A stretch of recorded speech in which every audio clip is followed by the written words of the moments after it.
everyone, it's Mrs. Handelman, and today we're going to start a series of videos about celebrating Passover. You may notice that Mrs. Handelman is a little dressed up. In our house, we have a tradition of putting on our fancy clothes for Passover. Maybe you have some traditions in your house. Before we get started, let's take a look at what's on my Passover table. I have a lot of things. I have my candles. They may look very silly. They look like frogs, and we'll learn about that a little bit later. I have my very special matches for my very special holiday. I have something that I think you all know. What's this? If you guessed matzah, you would be right. We eat matzah for all the 7 and 8 days of Passover. But the matzah has to go someplace special. This is my matzah cover, and I like to put 3 pieces of matzah in there.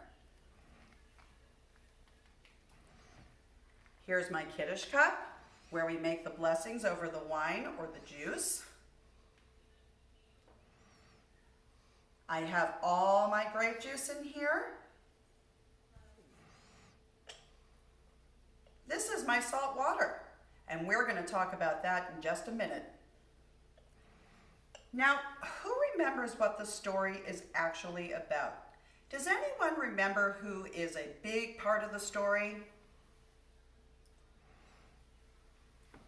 This is Moses. And when we read the Passover story, you'll learn about him too. But wait a minute.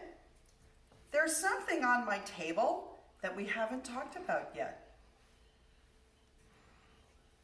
What do you think this is? Does anybody notice that there's 1, 2, 3, 4, 5, 6 places? And do you know what we do with them? We put very special foods, and we only use them during our Passover Seder. So let's talk about what goes in the Seder plate.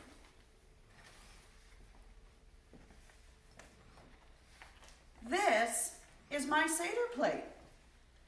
And let's talk about what we have on it. So the first thing we have is a shank bone. The shank bone reminds us of all the sacrifices, all the hard things the Jewish people did. Then we have what's called horseradish, and it's also called maror in Hebrew, and it represents the pain of the Jewish people when they were slaves.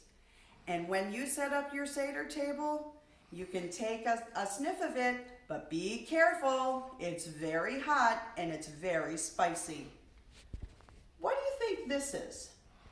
This is part of the hazeret, and it is the second bitter herb that also talks about the pain of the Jewish people when we were in slavery.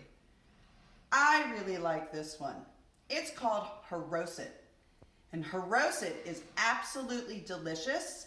It has apples and chopped nuts and a little juice, and it's very sweet. So what do you think we use that for?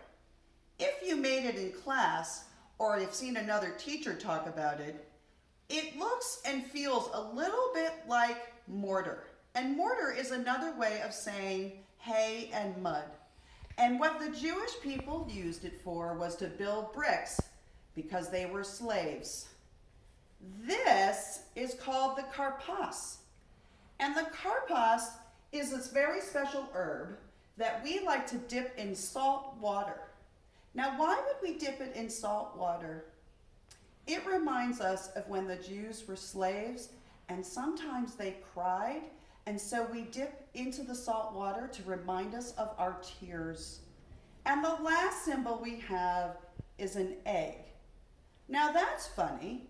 An egg reminds us that many, many things are new and born in the spring. Now, I would like to thank you all for coming to share this Passover Seder Plate and Passover Table with me.